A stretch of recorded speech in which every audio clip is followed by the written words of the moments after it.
Olá, meus caros, vamos lá. Eu sou Rodrigo Rainha, eu estou aqui participando hoje do canal do Programa de Estudos Medievais da UERJ, do qual eu faço parte com muito orgulho, e o pedido que eu recebi é um pedido que vai ser recorrente nos próximos dias, muitos debates, muita coisa legal, é que a gente pudesse estar falando um pouquinho sobre as raízes medievais do conflito, da questão da Rússia e da Ucrânia. E por que isso é importante? Não porque seja uma verdade, mas porque da maneira como é elaborado, parece que nós temos um discurso histórico de quem tem direito, por origem, a um determinado território. A gente vê isso no discurso do Putin, a gente vê isso em contradições referentes a partidos ultranacionalistas da Ucrânia. E quando a gente tem esse discurso sobre história, a gente lembra qual é o papel e qual é a dinâmica da história. Diferente daquilo que muita gente imagina, história não é uma reconstrução idealizada do que aconteceu. História é necessariamente o debate e o estudo das relações do homem com o tempo. E essa relação com os homens e o tempo, ele cria discursos de legitimidade, discursos de poder que são fundamentais. Basta, por exemplo, a gente pensar nas questões relacionadas à Segunda Guerra Mundial, as questões relacionadas à criação do Estado de Israel, questões relacionadas à própria história do Brasil e à definição de fronteiras da América Latina. Essa ideia de você recuperar dentro de um discurso histórico uma verdade é o primeiro ponto fundamental para que a gente possa perceber. Independente daquilo que a gente estude, a gente está utilizando aqui alguns materiais muito clássicos. Eu gosto, por exemplo, do Passagem da Antiguidade ao Feudalismo, do Perry Anderson, em que ele faz essa discussão ao leste do Elba. Eu utilizo materiais dos grupos que estudam a Bizâncio, mesmo materiais muito interessantes, são muito clássicos, como o do Vicelli, são materiais do Unglowed, são materiais que ajudam a gente a entender o conjunto dessas relações, tentando se afastar das paixões, que aliás é um dos grandes problemas que a gente tem quando a gente estuda e quando a gente debate história. O lidar com determinadas paixões e querer se filiar a determinadas posições, que é factível e necessária ao historiador, mas que a gente não pode ser intelectualmente sem fazer uma análise, sem fazer um estudo devido sobre aquelas relações. Então vamos lá. Com base nesses materiais, o que a gente percebe?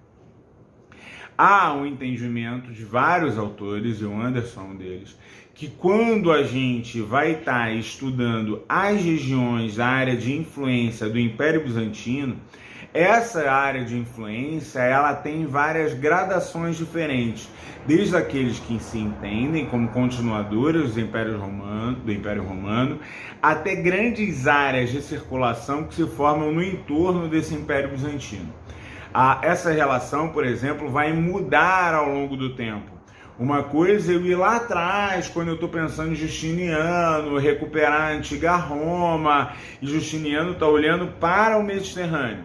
Uma outra coisa, por exemplo, quando eu vou pensar na dinastia dos Basílio, e vou estar observando no entorno do século IX, em torno do século X, uma tentativa de reorganizar determinadas aristocracias e forças militares que vinham negociando com a chegada nesses grupos nas fronteiras, que vinham trocando com esses grupos, e você vai tentar uma imposição mais forte, mais intensa. Para quem não está acostumado com esses espaços, a gente pode pensar no mapa, e quando você olha esse mapa, você tem o grande rio Elba. O rio Elba, ele justamente seria um limite entre as áreas mais próximas a Bizâncio e essas áreas de influência bizantina para além daquele espaço. Por favor, não tomem isso a ferro e fogo. Quando a gente passa a lidar com essas relações políticas, o que a gente passa a notar?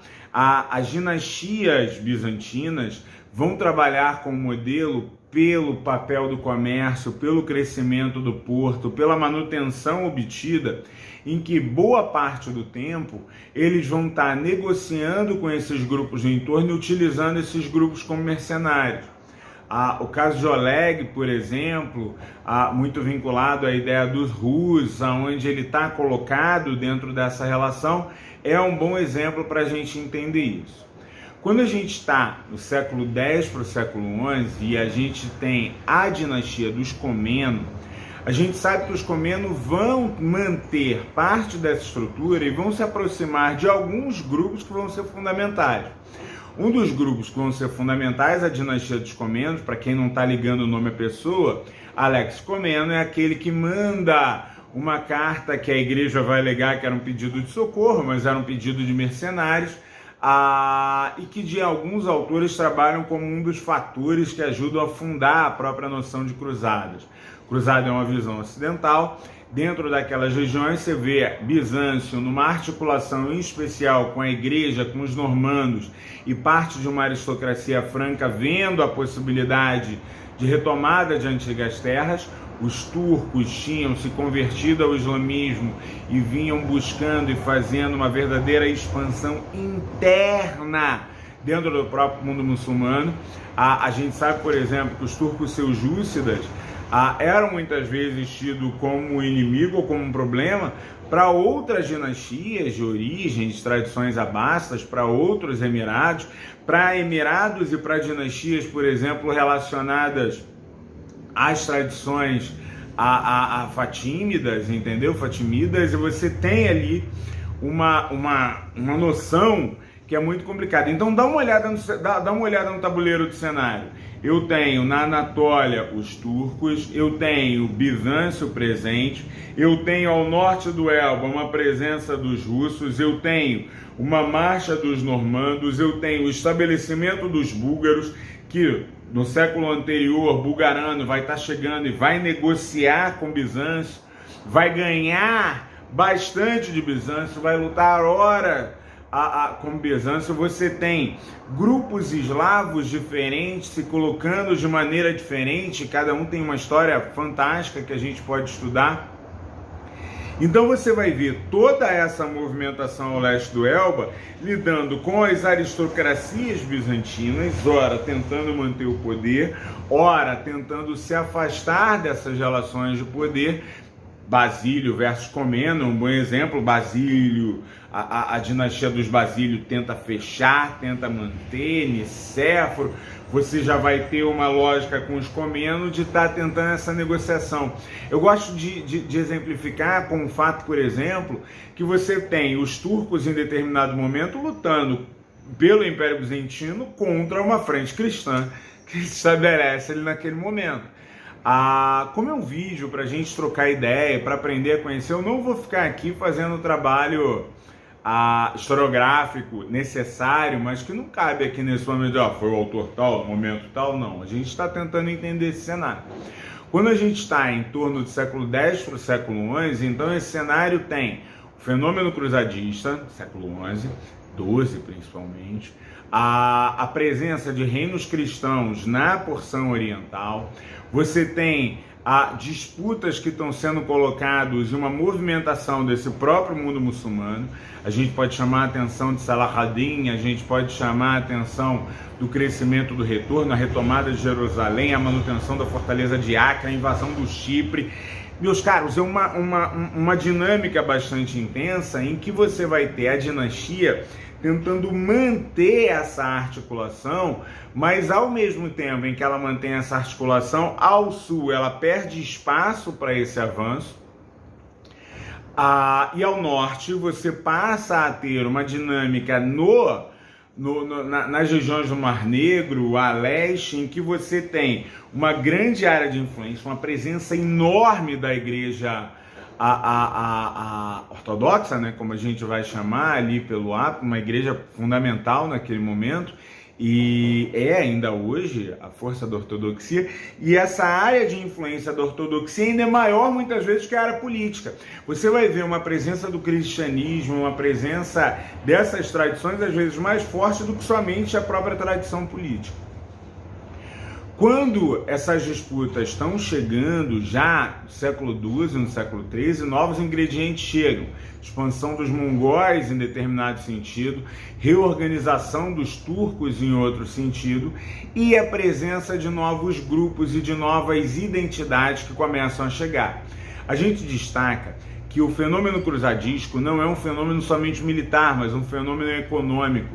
Então, quando você passa a ter o estabelecimento de novas rotas comerciais, tanto ocidentais, de grupos normandos, tanto via sul de grupos normandos, você tem a fundação de novas regiões e novos domínios. Uma das principais nesse sentido é o Principado de Kiev, o Reino de Kiev.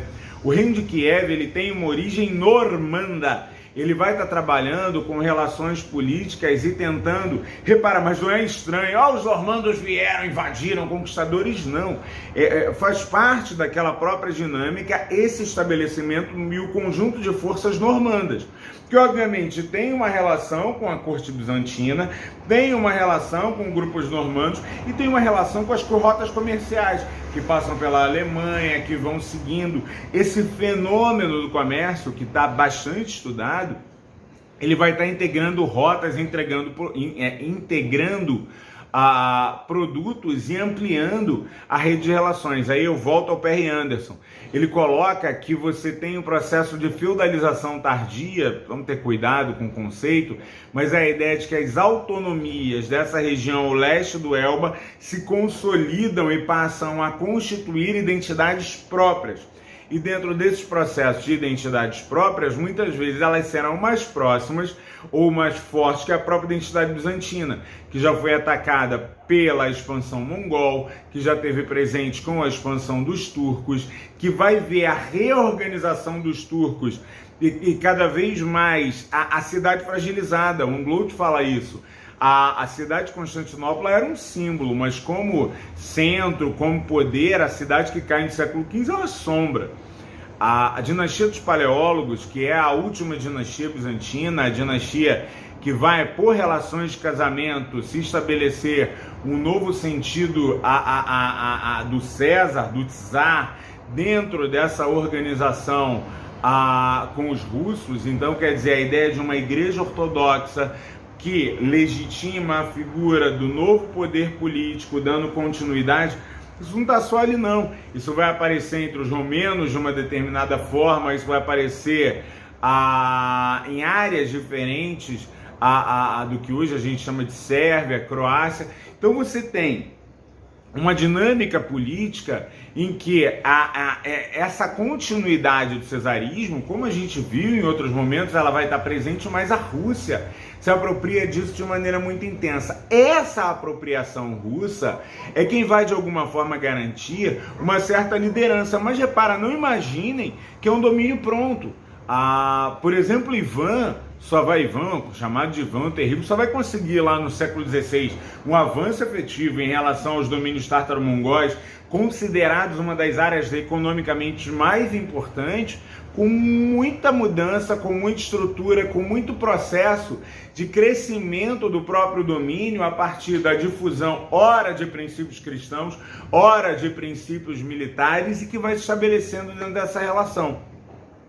Diferente do que a gente vai passar a entender com essas antigas áreas. Você vai ter cada vez mais identidades singulares se estabelecendo. Essas identidades singulares a gente vai ver numa organização da Eslováquia, a gente vai ver numa organização de tchecos, a gente vai ver numa organização de Estônia, de Letônia. Você vai ver essa organização, por exemplo, estabelecida no entorno de Kiev. As relações com Kiev não eram entendidas historicamente como uma relação vinculada a essa expansão russa. No entanto, a partir do momento que os russos consideram que é uma sequência do próprio czarismo, você consegue entender como, de alguma maneira, essas identidades se esbarram. Esses são os fenômenos que a gente tem, e só algumas ideias relativas ao período da Idade Média. Agora, isso acaba, então é aqui que está a questão? Não, história não é assim. Mas você conhecer a base desses discursos te ajuda a entender melhor que aquilo é meu direito divino, eu deveria sempre estar. Nunca é bem por aí, não.